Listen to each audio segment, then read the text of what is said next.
এই শোনো, তুমি আমার মানিব্যাগ থেকে টাকা নিছো? জরুরি দরকার ছিল তাই নিচ্ছি। কেন, তোমার কোনো সমস্যা আছে? আরে বাবা, দরকার ছিল আমার কাছ থেকে চাইয়ে নিতা। কতদিন আর তোমার কাছে চাবো? নিজেকে আত্মনির্ভরশীল হতে দাও।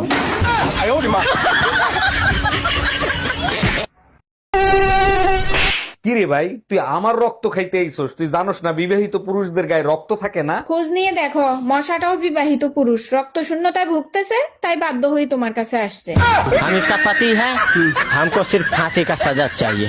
সারাদিন ঘরে বসে থাকি, ভাবছি কিছু একটা করব। আচ্ছা কি করব বলো তো? তোমার ভিতর যে প্রতিভা আছে সেইটা কোনো ভালো কাজে লাগাও, দেখবা টাকাও ইনকাম হবে, তোমার সময়ও পার হবে। আমার ভিতর তো ঝগড়া করার ভালো প্রতিভা আছে, এর জন্য কি কেউ টাকা দেবে?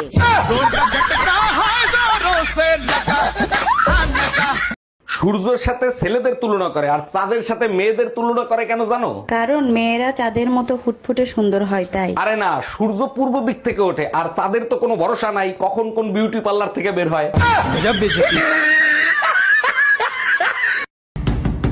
আপনি কে?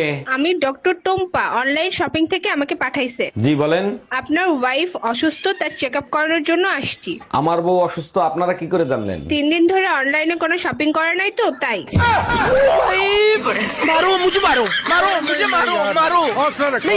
ম্যারেজ ম্যারেজ মানে রাস্তা দিয়ে আপনি হেঁটে যাচ্ছেন, হঠাৎ করে একটি সাপ আপনার পায়ে এসে কামড় দিল। আর লাভ ম্যারেজ মানে আপনি হুদাই সাপের সামনে গিয়ে কইতাছেন কাবাডি কাবাডি কাবাডি কাবাডি কাবাডি। এই জানো, পাশের বাড়ির ভাবির না ভুলে যাওয়ার রোগ হইছে। এর জন্যই আমার এত বড় একটা সর্বনাশ হয়েছে। ভুলে যাওয়ার রোগ ভাবির হইছে, তোমার সর্বনাশ হইলো কি করে? ভুলে যাওয়ার রোগ হয়েছে ভালো কথা, তাই বলে সোপায় শুই রেখে ভুলে যাবে? এই তুমি ভাবির সোফায় কি করতে গেছিলা?